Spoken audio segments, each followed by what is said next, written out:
जय माता दी। माँ भगवती की कृपा आप पर सदा बनी रहे।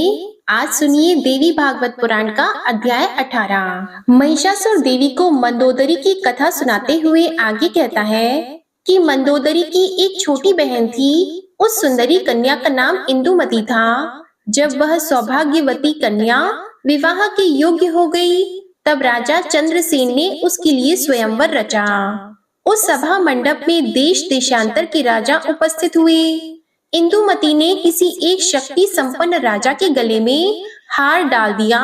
वह नरेश बड़ा ही सुंदर, कुलीन एवं सुशील तथा संपूर्ण शुभ लक्षणों से युक्त था। उसी समय मंदोदरी पर काम के बाण असर कर गए। वह आतुर हो उठी। इतने में किसी एक शूद्र नरेश पर उसकी दृष्टि पड़ गई। वह बड़ा दुष्ट था, किंतु उसके सर्वांग में चतुरता भरी थी। दैववश राजकुमारी के मन में वह जच गया। तब सुंदरी मंदोदरी ने अपने पिता से कहलाया, पिताजी, आप मेरा भी विवाह कर दीजिए। आज इस स्वयंवर के अवसर पर मद्र देश के राजा को देखकर मुझे ऐसी इच्छा उत्पन्न हो गई है। पुत्री की इस बात को सुनकर राजा चंद्रसेन मन ही मन हंसे और उस कार्य की व्यवस्था में लग गए। मद्र देश के राजा चारुण देशन को घर पर बुलाया और वैवाहिक विधि संपन्न करके अपनी कन्या मंदोदरी उसे सौंप दी। दहेज में बहुत सा सामान दिया। चारु देश ने भी उस सुंदरी कन्या को पाकर अत्यंत हर्षित होकर अपने घर चला गया। रानी सहित राजा चंद्रसेन के मन की जलन भी शांत हो गई। चारु देश राजाओं में भी सुप्रसिद्ध था। कामिनी मंदोदरी के साथ उसने बहुत दिनों तक आनंद किया, पर वह दुष्चरित्र था। उसके अति निंदनीय आचरण मंदोदरी ने स्वयं देख लिए। तब तो उसका मन खेद से भर गया। उसने सोचा, पूर्व काल में स्वयंवर के अवसर पर जब इस शठ नरेश को मैंने देखा था, तब इसके स्वभाव से मैं अनजान थी। मैंने मोह के कारण यह बड़ा अनर्थ कर डाला। इस धूर्त राजा ने मुझे ठग लिया। अब मैं क्या करूं? केवल संताप ही मेरे हाथ लगा है। यह चारु देश अत्यंत निर्लज, निर्दयी और धूर्त है। ऐसे पति के प्रति प्रेम कैसे ठहर सकता है? आज मेरे इस जीवन को धिक्कार है। आज तक सांसारिक सुख से मैं विरक्त थी। मुझे जो नहीं करना चाहिए था, वही कार्य मैंने कर डाला। उसी के परिणाम स्वरूप मुझे यह दुख भोगना पड़ रहा है। अब यदि मैं प्राण त्याग देती हूँ, तो यह बड़ी दुस्सह आत्महत्या हो जाएगी। तत्काल पिता के घर चली जाऊं, तो वहां भी सुख मिलना असंभव ही है, क्योंकि सखियों के लिए मैं उपहास की सामग्री बन जाऊंगी। इसमें कोई संशय नहीं है। इसलिए विरक्त होकर यही रहना मेरे लिए परम कर्तव्य है। समय बलवान है, उसके प्रभाव से पुनः काम संबंधी सुख का परित्याग आवश्यक हो गया। महिषासुर कहता रहा। इस प्रकार सोच समझकर वह नारी मंदोदरी दुराचारी पति के घर पर रह गई। उसका प्रत्येक क्षण शोक और संताप से बीतने लगा। सांसारिक सुख उसके लिए नहीं के बराबर हो गया।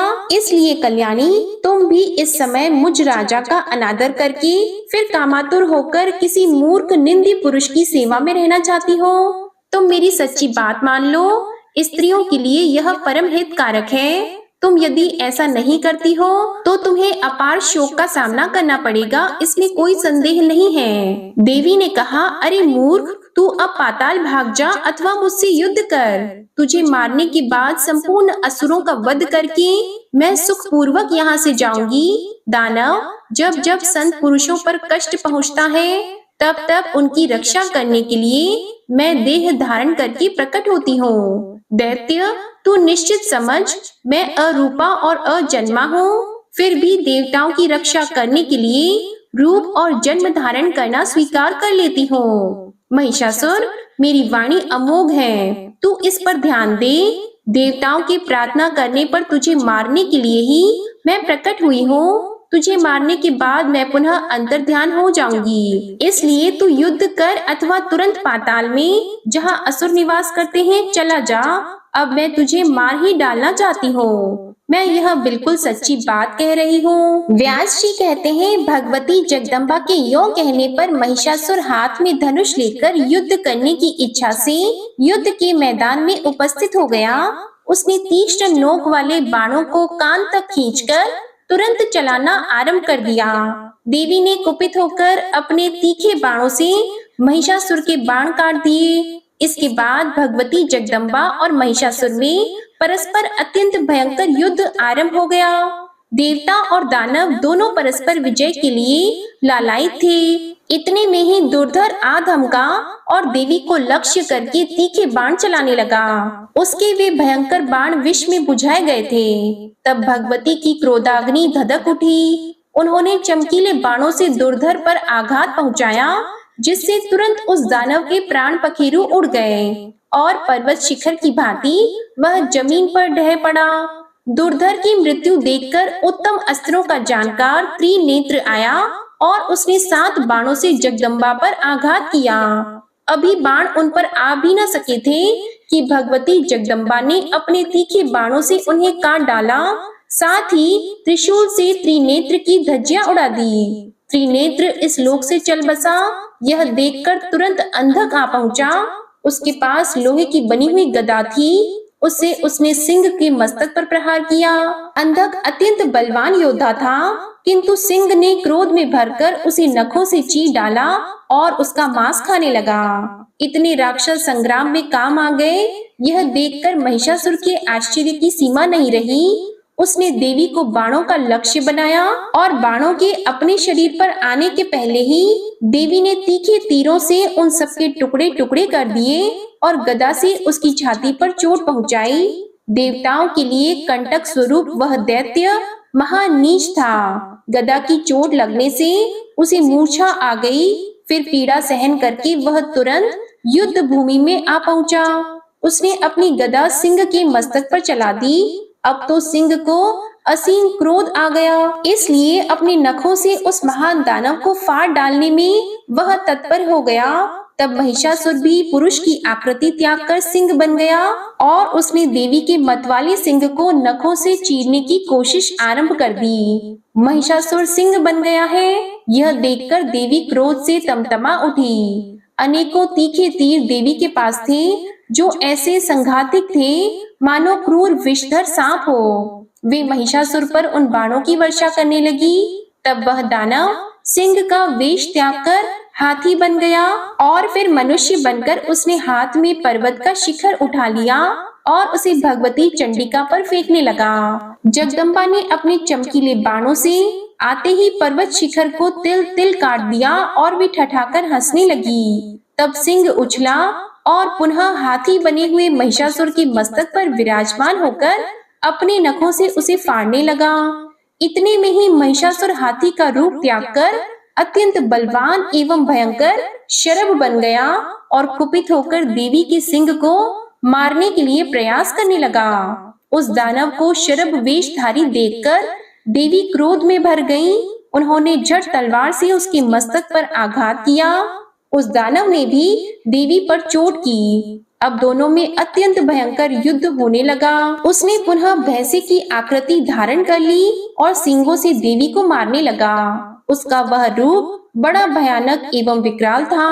उसके पूंछ घुमाने और सींग झाड़ने से देवी को चोट लगने लगी। तब देवी जोर से गरज कर कहने लगी, मूर्ख, व्यर्थ अभिमान न कर, सम्रांगण में ठहर जा। मैं तुझे मारकर श्रेष्ठ देवताओं को निर्भय बनाऊंगी। व्यास जी ने कहा। इस प्रकार कहकर भगवती चंडिका उसी क्षण त्रिशूल उठाकर महिषासुर पर झपटी। उनके इस प्रयास से देवताओं में अपार हर्ष छा गया। वे प्रसन्नता से भरकर देवी की स्तुति करने लगे। उन्होंने पुष्प बरसाना आरंभ कर दिया।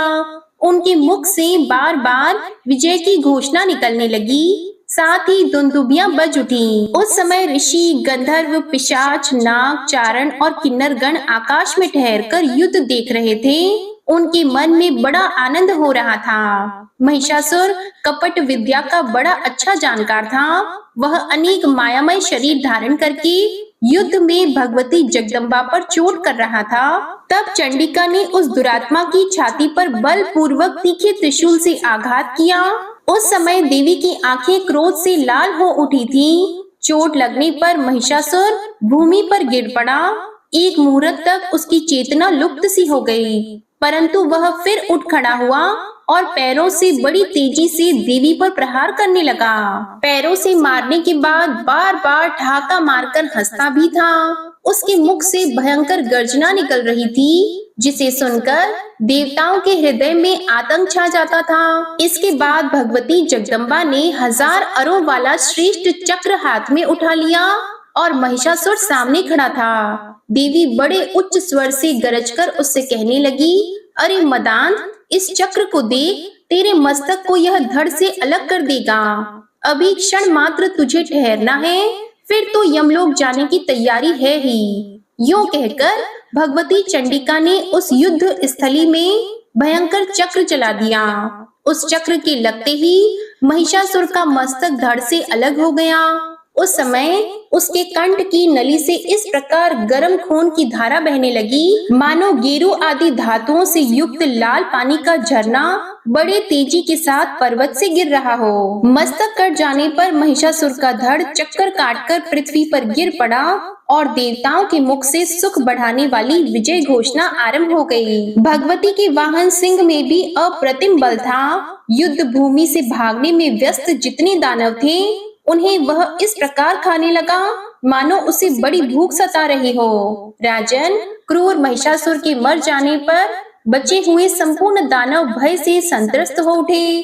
उन सबने पाताल की राह पकड़ ली। उस दानव के चल बसने पर भूमंडल पर जितने देवता, मुनि, मानव तथा अन्य साधु पुरुष थे, उनके मन में अपार हर्ष हुआ।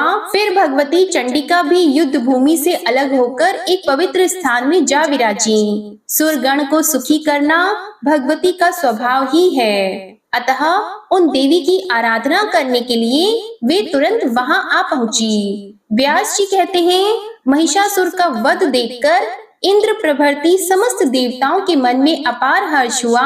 वे भगवती जगदम्बा की स्तुति करने लगे। देवता कहने लगे, देवी, आपकी शक्ति के प्रभाव से ब्रह्मा इस जगत की सृष्टि करने, विष्णु पालन करने और संहार के अवसर पर रुद्र नाश करने में सफल होते हैं। उनके पास आपकी शक्ति का अभाव हो जाए तो वे कथमपि समर्थ नहीं हो सकते। इसलिए जगत की सृष्टि, स्थिति और नाश का कार्य आपके ही ऊपर निर्भर है। कीर्ति, मति, स्मृति, गति, करुणा, दया, श्रद्धा, धृति, वसुधा, कमला, अजपा, पुष्टि, कला, विजया, गिरिजा, जया, तुष्टि, प्रमा, बुद्धि, उमा, रमा, विद्या, क्षमा, कांति और मेधा, ये सब आपके ही नाम है। यह बात इस त्रिलोकी भर में विख्यात है। संपूर्ण जगत को आश्रय देने वाली जगदम्बे, आपकी इन शक्तियों से अलग रहकर कौन ऐसा है जिसमें कार्य की क्षमता आ जाए, कोई कुछ भी कर सके। भगवती, यह निश्चित है कि धारणा शक्ति भी आपकी हो, अन्यथा जो कच्छप और शेषनाग हैं, उनमें पृथ्वी को धारण करने की क्षमता कैसे आ सकती है। माता, पृथ्वी भी आपसे कोई अतिरिक्त वस्तु नहीं है। यदि ऐसा न माने तो प्रचुर भार से संपन्न यह जगत निराधार आकाश में किस प्रकार ठहर सकता है। जगत के चराचर प्राणियों को भोग प्रदान करना भी आपका ही कार्य है। 7 प्रकृतियां और 16 विकार आपके ही अंश हैं, जिनसे युक्त होने के कारण जीव जगत सदा बना रहता है। देवी, आप सदा करुणा रस से ओतप्रोत रहती हो। जिन मंद बुद्धि प्राणियों के मन में आपकी आराधना का भाव जागृत नहीं होता, उन भूले हुए व्यक्तियों को संसार रूपी सागर में सदा गिरते रहना ही अभीष्ट है। हे चंडिके, आपके चरण कमल से उत्पन्न हुई धूल के प्रसाद से ही सृष्टि के आरंभ में ब्रह्मा अखिल भूमंडल की रचना करते हैं तथा विष्णु और रुद्र को पालन एवं संहार क्रिया में सफलता प्राप्त होती है। जो मनुष्य आपको नहीं भजता, शक्ति की आराधना नहीं करता, वह अवश्य ही मंदभागी है। देवी, देवताओं और दानवों के लिए भी वाग देवता आप ही हो। यदि उनके मुख पर आपका निवास न हो तो सर्वोत्कृष्ट देवता भी बोलने में असमर्थ हैं। मुख होने पर भी आपसे रिक्त रहकर मानव बोल नहीं सकते। भगवती, अद्भुत बात यह है कि शत्रु भी आपके लिए दया के पात्र बने रहते हैं। इसलिए युद्ध के मैदान में आपके तीखे तीरों से मरकर वे स्वर्ग के अधिकारी बन जाते हैं। माते, यह महिषासुर महान निर्दयी था।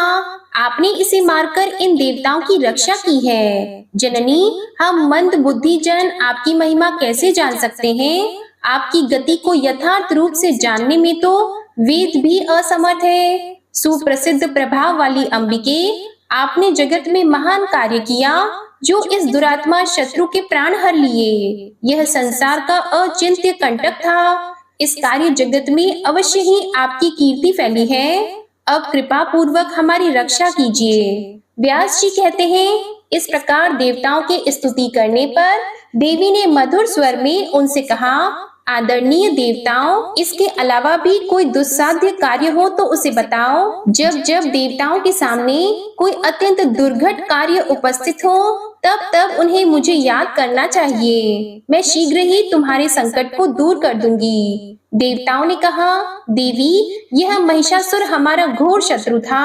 आज आपके हाथ यह काल का ग्रास बन गया। इससे हमारे संपूर्ण कार्य संपन्न हो गए। हे जगदम्बे, अब आप अपने प्रति हमारी ऐसी अविचल भक्ति स्थापन करो, जिसके परिणाम स्वरूप हमारे द्वारा निरंतर आपके चरण कमलों का स्मरण होता रहे। केवल माता ही ऐसी है जो हजारों अपराधों को सदा सहा करती है। इस बात को जानकर मनुष्य, आप जगन माता की उपासना क्यों नहीं करते? इस देह रूपी वृक्ष पर 2 पक्षी विराजमान हैं। इनमें निरंतर सख्य भाव वर्तमान रहता है। तीसरा कोई सखा नहीं है जो अपराध क्षमा कर सके। इसलिए अपने परम सखा रूप आप परमेश्वरी को छोड़कर जीव किसकी कृपा से कल्याण प्राप्त कर सकेगा? देवताओं अथवा मानवों में भी वह प्राणी पापात्मा, मंदभागी और अधम है, जो अत्यंत दुर्लभ देह पाकर भी आपके भजन स्मरण से विमुख है। मन, वाणी और कर्म से बार बार दोहराकर हम यह सत्य कह रहे हैं, देवी, सुख अथवा दुख प्रत्येक परिस्थिति में आप ही हमारे लिए अद्भुत शरण हो। आप अपने संपूर्ण आयुधों द्वारा हमारी निरंतर रक्षा करो। आपके चरण कमल की रज को छोड़कर हमारे लिए और कोई शरण नहीं है। व्यास जी कहते हैं, इस प्रकार देवताओं की स्तुति करने पर भगवती जगदम्बा वहीं अंतर्ध्यान हो गई और वहां से प्रस्थान हो गई। यह देखकर देवता असीम आश्चर्य में पड़ गए। आज का अध्याय यहीं समाप्त हुआ। इसके आगे का वृतांत आप अगले अध्याय में सुनेंगे। अब आप सुनिए दुर्गा चालीसा पाठ। नमो नमो दुर्गे सुख करनी, नमो नमो दुर्गे दुख हरनी। निरंकार है ज्योति तुम्हारी, तिहु लोक फैली उजियारी। शशि ललाट मुख महाविशाला, नेत्र लाल भ्रिकुटी विकराला। रूप मातु को अधिक सुहावे, दर्श करत जन अति सुख पावे। तुम संसार शक्ति ले कीना, पालन हेतु अन्न धन दीना। अन्नपूर्णा हुई जगपाला, तुम ही आदि सुंदरी बाला।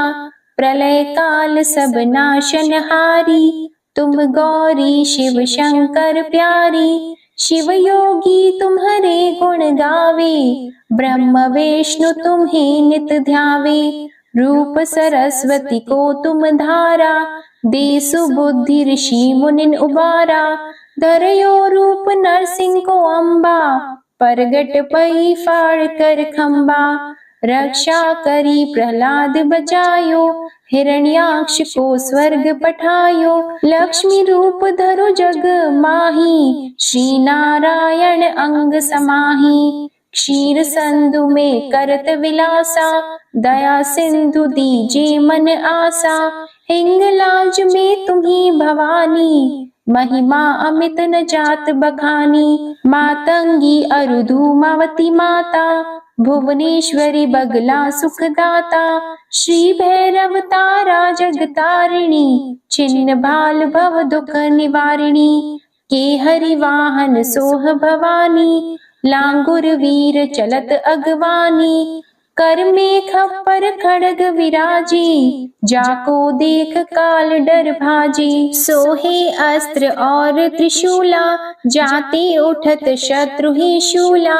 नगर कोट में तुम्ही विराजत, तिहु लोक में डंका बाजत। शुंभ निशुंभ दानव तुम मारे, रक्त बीज शंखन सहारे। महिषासुर नृप अति अभिमानी, जेहि अगभार मही अकुलानी। रूप कराल कालिका धारा, सीन सहित तुम तिहि सहारा। परी गाढ़ संतन पर जब जब भई सहाय, मातु तुम तब तब अमरपुरी अरुबा सवलोका। तब महिमा सब रहे अशोका, ज्वाला में है ज्योति तुम्हारी। तुम्हें सदा पूजे नर नारी, प्रेम भक्ति से जो यश गावे। दुख दारिद्र निकट नहीं आवे, ध्यावे तुम्हें जो नर मन लाई। जन्म मरणता को छुट जाई, जोगी सुर मुनि कहत पुकारी। योग न हो बिन शक्ति तुम्हारी, शंकर आचार्य तप कीनो। काम अरु क्रोध जित सब लीनो, निश दिन ध्यान धरो शंकर को। काहु काल नहीं सुमिरो तुमको, शक्ति रूप कामर मन पायो। शक्ति गई तब मन पछतायो, शरणागत हुई कीर्ति बखानी। जय जय जय जगदम्बा भवानी, भई प्रसन्न आदि जगदम्बा। दई शक्ति नहीं कीन विलंबा, मोको मातु कष्ट अति घेरो। तुम बिन कौन हरे दुख मेरो, आशा तृष्णा निपट सतावे। मोह मदादिक सब बिनशावे, शत्रुनाश कीजे महारानी। सुमिरो इक चित तुम्हें भवानी, करो कृपा हे मातु दयाला।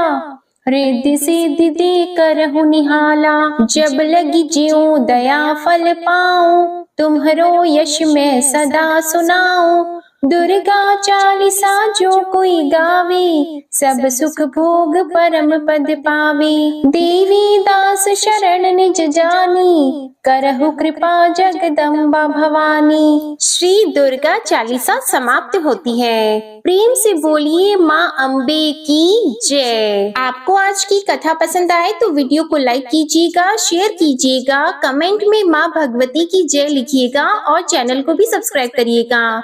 इसी के साथ आप हमारे चैनल पर नवरात्रि की व्रत कथा, दुर्गा सप्तशती का पाठ और गुरुवार की व्रत कथा भी आज जरूर सुनिएगा। जय माता दी।